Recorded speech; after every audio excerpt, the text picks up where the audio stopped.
Imaginez un instant, des détenus transférés d'un pays à un autre, des accords secrets signés dans l'ombre, et au cœur de tout ça, un nom qui revient sans cesse. Macky Sall. Mais attendez une seconde. Et si tout ce bruit autour de cet accord n'avait rien à voir avec l'ancien président du Sénégal? Aujourd'hui, on plonge dans cette affaire brûlante pour démêler le vrai du faux. Restez avec moi, ça va secouer.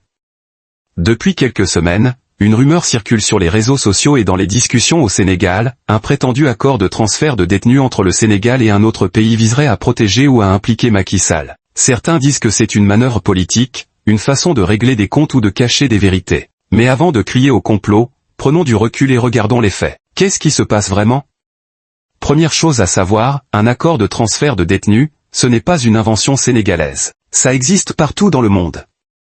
L'idée, c'est simple, permettre à des prisonniers de purger leur peine dans leur pays d'origine ou dans un autre pays, souvent pour des raisons humanitaires ou logistiques. Rien de bien mystérieux là-dedans. Mais au Sénégal, dès qu'on parle de justice ou de politique, ça prend vite des proportions, disons, explosives.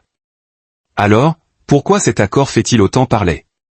Passons au cœur du sujet, Macky Sall. L'ancien président, qui a quitté le pouvoir en 2024, est aujourd'hui au Maroc, loin des tumultes de Dakar. Mais certains affirment que cet accord serait une sorte de bouclier pour lui, ou au contraire, une arme contre ses alliés restés au pays. Sauf que, minute papillon. Où sont les preuves? Jusqu'à maintenant, aucun document officiel, aucune déclaration crédible ne mentionne son nom dans cette histoire. Alors, pourquoi son nom revient sans cesse?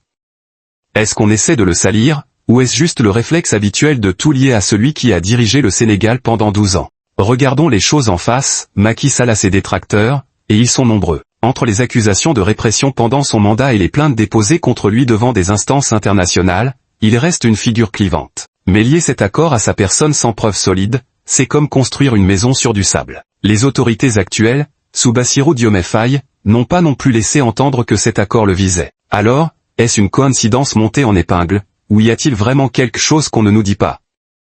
Une chose est sûre, cette affaire montre à quel point la politique sénégalaise reste un terrain miné, où chaque décision peut devenir une bombe à retardement. Mais pour trancher, il faut des faits, pas des rumeurs. Et vous, qu'en pensez-vous?